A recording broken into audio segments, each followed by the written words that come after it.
नमस्कार, जनता टीवी में आप सभी का स्वागत है। मैं हूं आपके साथ ऋषभ सोनी। शुरू करेंगे खबरों का सिलसिला, लेकिन इस वक्त बड़ी खबर आ रही है जहां पर राजस्थान के उदयपुर में हत्या के बाद यूपी में अलर्ट जारी कर दिया गया है। पुलिस मुख्यालय से सभी जिलों के लिए निर्देश जारी किया गया है। भीड़ भाड़ वाली जगहों पर विशेष नजर रखने के निर्देश दिए गए। उदयपुर में एक शख्स की बेरहमी से हत्या हुई है। राजस्थान के उदयपुर में हुई बर्बरता के बाद पूरे यूपी में हाई अलर्ट जारी किया गया है। पुलिस प्रशासन को चप्पे चप्पे पर निगरानी के सख्त निर्देश दिए गए। राजस्थान के उदयपुर में नुपुर शर्मा के समर्थक की निर्मम हत्या की घटना के बाद यूपी में भी हाई अलर्ट जारी किया गया है। अपर पुलिस महानिदेशक कानून व्यवस्था प्रशांत कुमार ने बताया कि सभी जिलों के पुलिस कप्तानों को सतर्क रहने के निर्देश दिए गए हैं। क्षेत्र में फुट पेट्रोलिंग करने और गहन चेकिंग करने के लिए भी कहा गया है। उन्होंने कहा कि यूपी में माहौल खराब करने की कोशिश करने वालों में सख्त कार्रवाई की जाएगी, उनसे सख्ती से निपटा जाएगा। कानून को हाथ में लेने की इजाजत किसी को भी नहीं दी जाएगी। तो उदयपुर में हुआ मामला अब पूरे देश में तूल पकड़ता जा रहा है। भोपाल में भी इसी को लेकर प्रदर्शन किया गया था और ऐसा ही कुछ अब उत्तर प्रदेश में भी देखने को मिल रहा है, जहां पर उत्तर प्रदेश में हाई अलर्ट जारी किया गया है। उदयपुर में जिस तरीके से नुपुर शर्मा के समर्थक टेलर की हत्या की गई थी, उसको लेकर अब पूरे देश में गुस्सा बढ़ता जा रहा है। उसको देखते हुए उत्तर प्रदेश में भी अब हाई अलर्ट जारी किया गया है। चेक पोस्ट बनाए गए हैं, चप्पे चप्पे पर पुलिस की निगरानी की है और पूरी तैयारियां पुलिस प्रशासन कर रहा है। शांति व्यवस्था बनाए रखने की लोगों से अपील की जा रही है। इसके अलावा उत्तर प्रदेश में पुलिस द्वारा लोगों से भड़काऊ मैसेज रिपोस्ट न करने की भी अपील की जा रही है।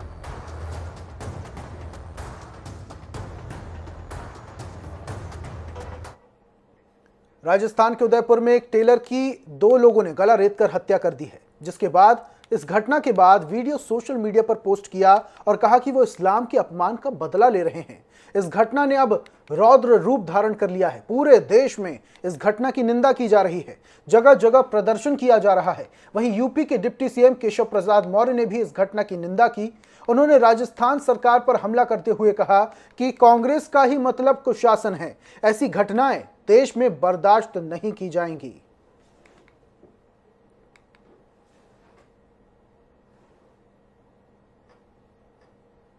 बहुत ही दुर्भाग्यपूर्ण, बहुत ही निर्ममतापूर्वक राजस्थान के उदयपुर में जो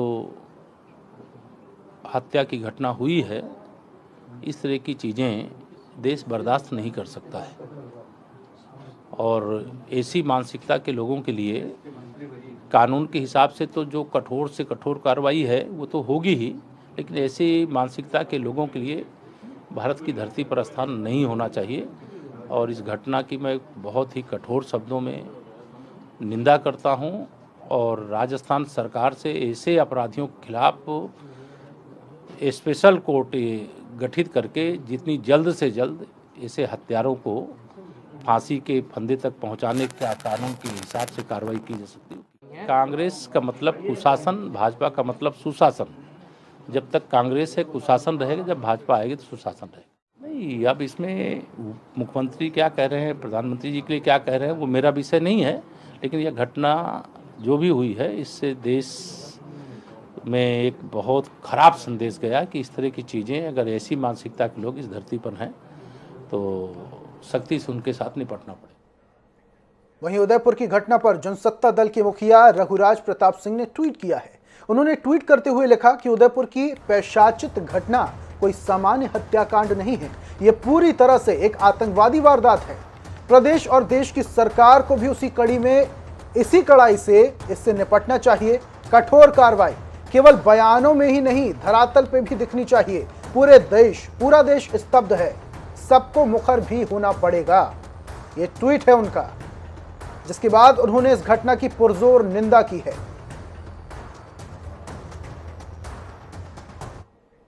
भारतीय जनता पार्टी की ओर से लखनऊ में संगठन की एक और अहम बैठक हुई। इस बैठक में आगामी लोकसभा 2024 चुनाव के मद्देनजर आगामी रणनीति पर चर्चा हुई, क्योंकि बैठक में 16 ऐसे जिले जहां 2019 में लोकसभा चुनाव में भाजपा को हार मिली थी, उन जिलों के संयोजक और जिला अध्यक्षों को इस बैठक में बुलाया गया। खास बात यह है कि हाल ही में हुए उपचुनाव में जहां रामपुर और आजमगढ़ में भाजपा ने जीत दर्ज की, वहां के जिला अध्यक्ष और संयोजकों को भी इस बैठक में शामिल किया गया। करीब 2 घंटा चली इस बैठक में आलाकमान ने कई महत्वपूर्ण विषयों पर गंभीरता के साथ मंथन किया।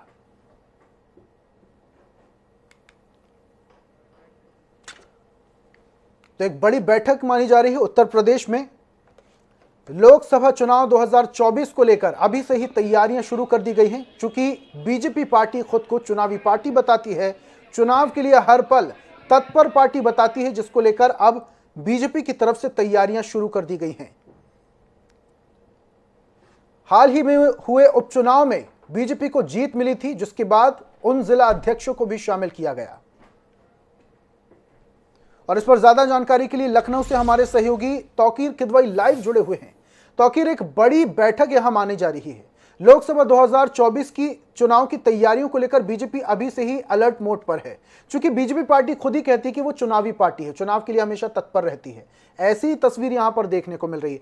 क्या कुछ महत्वपूर्ण विषयों पर इस बैठक में चर्चा हुई? देखिए, भारतीय जनता पार्टी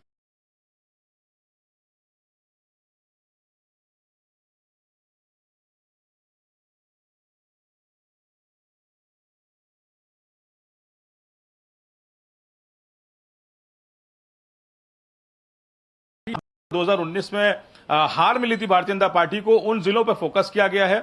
और इसके अलावा जो 2022 में जिन जगहों पर हार हुई है, जहां पर बहुत कमजोर भारतीय जनता पार्टी रही है, उन लोगों को बुलाया गया था और गुरु मंत्र दिया गया है कि कैसे उन बूथों को मजबूत किया जाएगा। संगठन के जो पदाधिकारी हैं वो मौजूद थे, और उसके अलावा जो जिलों के संयोजक हैं और जो प्रभारी हैं उनको इस बैठक में बुलाया गया था। करीब 2.5 घंटे ये बैठक चली और जाहिर तौर पर एक तैयारियों में जुटने का आह्वान किया गया है। कार्यकर्ताओं से कहा गया है कि वो बूथ को मजबूत करें, और जो प्रभारी हैं उनको बताया गया है कि किस तरह से 2024 तक से पहले यहां पर संगठन को मजबूत करना है, और जो योजनाएं हैं चाहे केंद्र सरकार की हो चाहे प्रदेश सरकार की हो, उसको आम आदमी तक पहुंचाया जाए। अपनी योजनाओं को उनके घर घर तक पहुंचाने का जो लक्ष्य है वो भी दिया गया। और इसके अलावा एक सांसद को जो 100 बूथ का लक्ष्य दिया गया था, जहां पर वो भारतीय जनता पार्टी कमजोर थी, उसे मजबूत करने के लिए भी कहा गया है कि उन बूथों पर ज्यादा फोकस किया जाए जहां पर भारतीय जनता पार्टी को बहुत कम वोट मिले थे। तो फिलहाल 2024 को लेकर यह महत्वपूर्ण मंथन माना जा रहा है कि अभी से सबसे पहले जो शुरुआत की है भारतीय जनता पार्टी ने अपनी कमजोर कड़ी से की है। जहां पर भारतीय जनता पार्टी कमजोर रही है वहां पर सबसे पहले मजबूती का आह्वान किया गया है कि सबसे पहले उन्हीं जगहों पर मजबूत होना है। तो जाहिर तौर पर जो 75+ का जो आंकड़ा भारतीय जनता पार्टी की तरफ से रखा गया है, उसे छूने के लिए ही इस पूरी रणनीति को तैयार किया गया है। ठीक है तौकीर, बहुत बहुत शुक्रिया तमाम जानकारियों के लिए। तो एक बड़ी बैठक, महत्वपूर्ण बैठक भी मानी जा रही है, जिसको लेकर अभी से ही बीजेपी तैयारियों में जुट चुकी है। रुक करते हैं अगली खबर का। उत्तर प्रदेश में मानसून की दस्तक देने के साथ ही योगी सरकार अब अलर्ट हो गई है। बाढ़ की तैयारियों को लेकर सीएम योगी ने अपने आवास पर अफसरों के साथ वर्चुअली समीक्षा बैठक की। बैठक में सीएम योगी ने अधिकारियों को निर्देश देते हुए कहा कि बाढ़ के हालात की लगातार मॉनिटरिंग की जाए, साथ ही नदियों के जलस्तर पर भी निगरानी रखी जाए। उन्होंने कहा कि बाढ़ प्रभावित जिलों में एनडीआरएफ, एसडीआरएफ, पीएसी और आपदा प्रबंधन टीमें एक्टिव मोड में रहें। सिविल डिफेंस के वॉलंटियर की आवश्यकता अनुसार सहायता ली जानी चाहिए। इन्हें बाकायदा प्रशिक्षण भी दिया जाए। सीएम योगी ने आगे अधिकारियों को निर्देश देते हुए कहा कि बाढ़ से प्रभावित परिवारों को हर जरूरी मदद तुरंत पहुंचाई जाए। बाढ़ के बाद बीमारियां फैलने की संभावना भी बढ़ जाती हैं। ऐसे में चिकित्सा और स्वास्थ्य विभाग विशेष स्वास्थ्य किट तैयार करके जिले में पहुंचे। योजना तैयार करके उसके प्रशिक्षण के कार्यक्रम को भी आगे बढ़ाना चाहिए। आप इसमें एसडीएमए से और एनडीएमए के साथ भी सहयोग लेकर के इसका भी कार्यक्रम आगे बढ़ाना चाहिए, क्योंकि आपदा ये केवल बाढ़ ही नहीं है, और भी किसी भी प्रकार की आपदा का सामना कभी भी हमें करना पड़ सकता है। उन स्थितियों में एक प्रशिक्षित मैन पावर आपके पास हर जनपद में होना चाहिए, सभी 75 जनपदों में।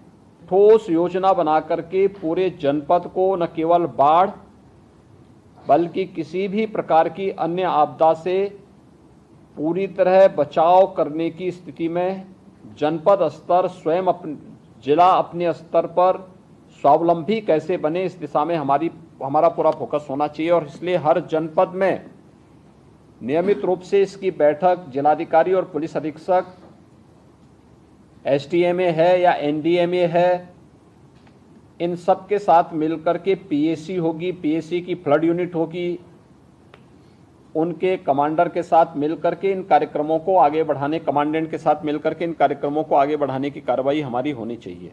संवेदनशील जितने भी तटबंध हैं, उन तटबंधों का निरीक्षण सिंचाई विभाग या बाढ़ खंड से जुड़े हुए जो अभियंता हैं, जो कार्मिक हैं, उन्हें साथ में लेकर के जिलाधिकारी और पुलिस अधीक्षक वहां का स्वयं निरीक्षण कर लें, कार्यों की समीक्षा भी कर लें। जो अति संवेदनशील नहीं है, एक सामान्य श्रेणी के हैं, वहां पर भी उप जिलाधिकारी और डिप्टी एसपी को भेज करके उन क्षेत्रों में भी हम निगरानी रखें। और इस वक्त की बड़ी खबर लखनऊ से है। यूपी बोर्ड के टॉपर्स को सम्मानित करेंगे अखिलेश यादव। टॉप 5 छात्र छात्राओं को लैपटॉप देंगे अखिलेश यादव। 1 जुलाई को सपा कार्यालय में लैपटॉप देंगे अखिलेश यादव। यूपी बोर्ड 10वीं और 12वीं के टॉपर्स का सम्मान किया जाएगा। इस वक्त की बड़ी खबर लखनऊ से आपको बता रहे हैं, जहां पर 10वीं और 12वीं में टॉप करने वाले छात्र छात्राओं को अखिलेश यादव लैपटॉप देकर सम्मानित करेंगे। अखिलेश यादव की तरफ से ऐलान, 10वीं और 12वीं में टॉप करने वाले मेधावी छात्र छात्राओं को अखिलेश यादव खुद सम्मानित करेंगे और सम्मान के तौर पर लैपटॉप दिया जाएगा अखिलेश यादव की तरफ से। यूपी बोर्ड में 10वीं और 12वीं में टॉप करने वाले छात्र छात्राओं का सम्मान करेंगे अखिलेश यादव। टॉप 5 छात्र छात्राओं को लैपटॉप देंगे अखिलेश और उसके बाद सम्मान किया जाएगा। 1 जुलाई को सपा कार्यालय में लैपटॉप देंगे अखिलेश यादव।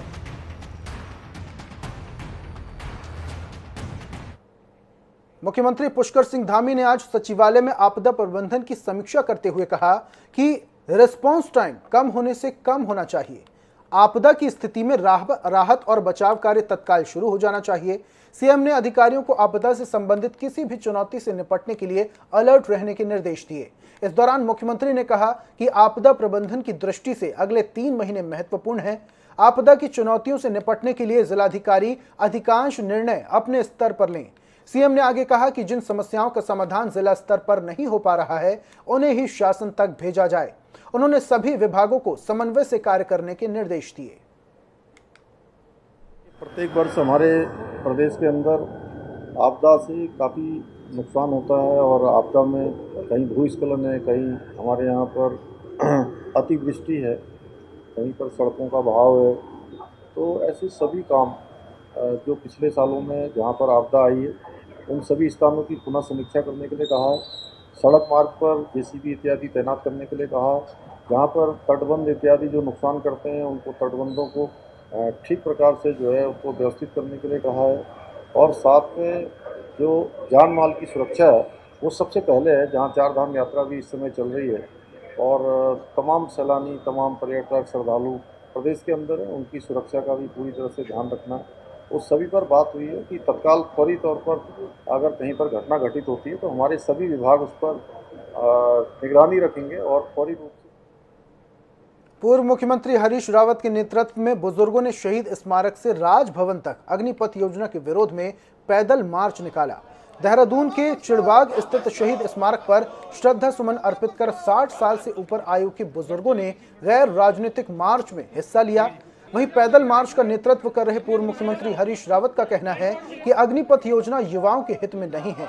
4 साल सेना में नौकरी देने के नाम पर मजाक किया जा रहा है।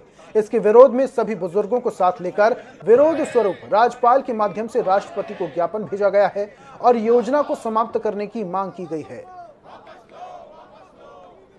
इसके जरिए हम जो है सारे वरिष्ठ लोगों को कहना चाहते हैं कि तुम्हारे बच्चों का सवाल है, आओ सर्वदलीय सर्वपक्षी। मैंने तो इसीलिए खुलेआम अपील की और यदि कोई भाजपा वाले भी आते तो हम उनका भी स्वागत करते। सभी पक्षों के लोग आए, कोई झंडा नहीं है, केवल तिरंगा झंडा है और एक ही बैनर है, कोई नारा नहीं है। हमने कहा कोई राजनीतिक नारा नहीं लगेगा, किसी के खिलाफ भी नहीं है, किसी के खिलाफ भी नहीं लगा रहे हैं। केवल अग्निपथ योजना बंद करो और अग्निवीर योजना वापस लो और नौजवानों के भविष्य के लिए। अग्निपथ योजना को लेकर पूर्व मुख्यमंत्री हरीश रावत ने अपना विरोध जताया, तो वहीं केंद्र अग्निपथ योजना को लेकर प्रदेश उपाध्यक्ष देवेंद्र बसीन से हरीश रावत पर तंज कसा और कहा कि चाहे वो पूर्व मुख्यमंत्री हरीश रावत हो या कांग्रेस का कोई भी नेता हो, उन्हें देश के युवाओं ने अग्निपथ योजना का जवाब दे दिया है। उन्होंने कहा कि योजना शुरू होने के 4 दिन के भीतर ही 1 लाख युवाओं ने अपना पंजीकरण भारतीय वायुसेना में कराया है। उन्होंने कहा कि कांग्रेस देश को अलग करने का प्रयास कर रही है और अपनी राजनीति को भुनाने की कोशिश कर रही है। श्री हरीश रावत हो चाहे कांग्रेस के दूसरे नेता हों, इस बात का उत्तर देश के युवाओं ने दे दिया है और कांग्रेस के जो आरोप हैं, जो प्रचार है, उसको नकार दिया है।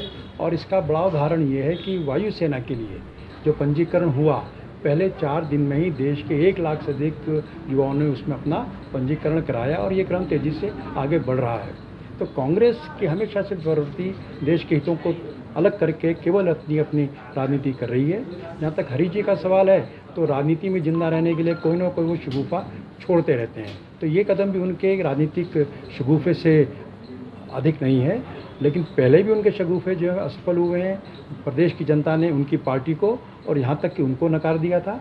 अब भी स्थितियाँ यही हैं, प्रदेश की जनता उनके साथ कतई नहीं है। देश का युवा बिल्कुल प्रधानमंत्री मोदी जी की जो अग्निवीर योजना है उसके साथ खड़ा है और उसके माध्यम से देश की सेवा करने के लिए उत्सुक। कांवड़ यात्रा को दिव्य और भव्य बनाने के लिए जहां हरिद्वार जिला प्रशासन लगातार बैठक कर रहा है, वहीं स्वास्थ्य विभाग भी कांवड़ यात्रा की तैयारियों में जुट गया है। हरिद्वार के मुख्य स्वास्थ्य अधिकारी डॉक्टर कुमार खगेंद्र ने बताया कि कांवड़ मेले में चलने वाली कांवड़ यात्रा को लेकर 2 दिन पहले जिलाधिकारी हरिद्वार के साथ बैठक हुई, जिसमें निर्देश दिया गया कि सभी विभाग अपने अपने विभागों के स्तर से कांवड़ मेले की यात्रा को लेकर तैयारियां करें, जिसको लेकर स्वास्थ्य विभाग की तरफ से मेडिसिन की व्यवस्था कर ली गई है और 17 अस्थायी कैंप लगाए जाने के लिए तैयारियां शुरू की गई। टेंट की व्यवस्था के लिए टेंडर किए गए हैं। कांवड़ यात्रा के संदर्भ में करीब 2 दिन पहले भी हम लोगों की डीएम साहब की अध्यक्षता में एक मीटिंग आयोजित की गई थी कलेक्ट्रेट में सभागार में। उससे पहले भी एक बार हुआ था, तो हम लोग को दिशा निर्देश दिया गया था डीएम महोदय के द्वारा कि आप लोग अपने विभाग में अपने स्तर से तैयारियां कर लें। तो हम लोग मेडिसिन और टेंट की हमारे करीब 17 अस्थायी कैंप लगाए जाएंगे। उसके लिए टेंट की व्यवस्था के लिए हमने टेंडर कर चुका है, जिसका 29 तारीख को हमारा उसका बिडिंग खुल जाएगा। ई टेंडर किया गया है, करीब 20 से 25 लाख के आसपास का हमारा टेंडर है। प्लस दवाइयों का हमारा करीब 32 लाख का है, 42 लाख का है, जिसका भी टेंडर आरसी से लिया जाएगा, वो कर दिया गया है। केदारनाथ धाम में मानसून ने पूरी तरीके से दस्तक दे दी है। जहां केदार नगरी कोहरे की चपेट में है, वहीं केदारनाथ धाम के लिए संचालित होने वाली हेली सेवाएं भी केदार घाटी से अपना बोरिया बिस्तर समेट कर चली गई हैं। 9 हेली सेवाओं में से 4 हेली सेवाएं ही अपनी सेवाएं दे रही हैं, लेकिन धाम में मौसम खराब होने के कारण ये हेली सेवाएं भी उड़ान नहीं भर रही हैं। ऐसे में 1-2 दिनों के भीतर ही ये हेली सेवाएं भी यहां से चली जाएंगी। अभी तक हेली सेवाओं से 8000 से ज्यादा यात्री बाबा केदारनाथ के दर्शन कर चुके हैं। वर्तमान में हमारे पास मात्र अभी 3 हेली कंपनियां काम कर रही है। इससे पूर्व 9 हेली कंपनी काम कर रही थी। 6 हेली कंपनियां अपने गंतव्य को चली गई, अमरनाथ यात्रा में वो योगदान देती हैं। और वर्तमान में चिप्सन, आर्यन और हिमालय 3 कंपनियां काम कर रही है। चिप्सन और आर्यन 30 जून तक कार्य करेगी और हिमालयन से जो हमारी वार्ता हुई है, उन्होंने 10 जुलाई तक अपनी सेवाएं देने का आश्वासन दिया। उत्तराखंड में पिछले 24 घंटे में कोरोना के 56 नए मरीज मिले और 16 मरीज इलाज के बाद ठीक हुए। इसके साथ ही राज्य में एक्टिव मरीजों की संख्या 299 पहुंच गई है। स्वास्थ्य बुलेटिन के अनुसार मंगलवार को देहरादून में सर्वाधिक 38 नए मामले मिले हैं, जबकि अल्मोड़ा में 2, बागेश्वर में 1, हरिद्वार में 6, नैनीताल में 2, पौड़ी में 3, टिहरी में 1 और यूएस में नगर जिले में 3 नए मिले हैं। राज्य भर से 1902 सैंपल जांच के लिए भेजे गए, जबकि 1314 की रिपोर्ट आई है। राज्य में कोरोना संक्रमण की दर 4% से ज्यादा रही, जबकि मरीजों की ठीक होने की दर 95% के करीब रही।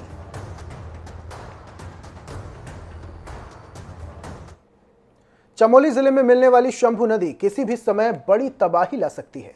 बागेश्वर जिले के अंतिम गांव कुंवारी में करीब 2 किलोमीटर आगे भूस्खलन के मलबे में शंभू नदी पट गई है। झील का आकार लगातार बढ़ता जा रहा है।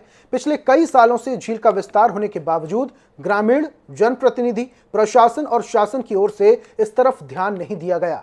यूसर की टीम अगर नदियों को जोड़ने की योजना के तहत सर्वे नहीं करती तो मामला प्रकाश में ही नहीं आता।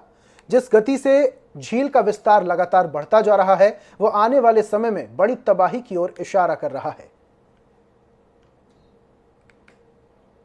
उत्तराखंड में मानसून पूरी तरीके से दस्तक दे चुका है और मानसून की पहली ही बारिश में स्थिति भयावह हो गई। केदारनाथ यात्रा के मुख्य पड़ाव गौरीकुंड में आज सुबह बारिश के कारण अफरा तफरी का माहौल बन गया। बरसात के पानी जगह जगह केदारनाथ पैदल यात्रा मार्ग में भर गया है और पानी दुकानों में घुस गई है। माफ कीजिएगा, पानी दुकानों में घुस गया है। किसी तरह से यहां यात्रियों और स्थानीय जनता ने यहां आवाजाही की। रुद्रप्रयाग के पुलिस अधीक्षक आयुष अग्रवाल का कहना है कि मानसून से निपटने के लिए तैयारियां की गई हैं। मानसून को देखते हुए पुलिस विभाग के द्वारा अपनी तैयारियां कर ली गई हैं।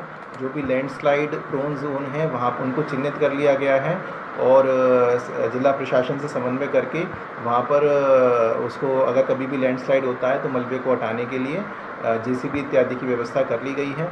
इसके अतिरिक्त सभी को निर्देश दे दिए गए हैं कि जब भी कहीं लैंडस्लाइड होता है तो दोनों तरफ ट्रैफिक रोककर उसको डाइवर्ट किया जाए।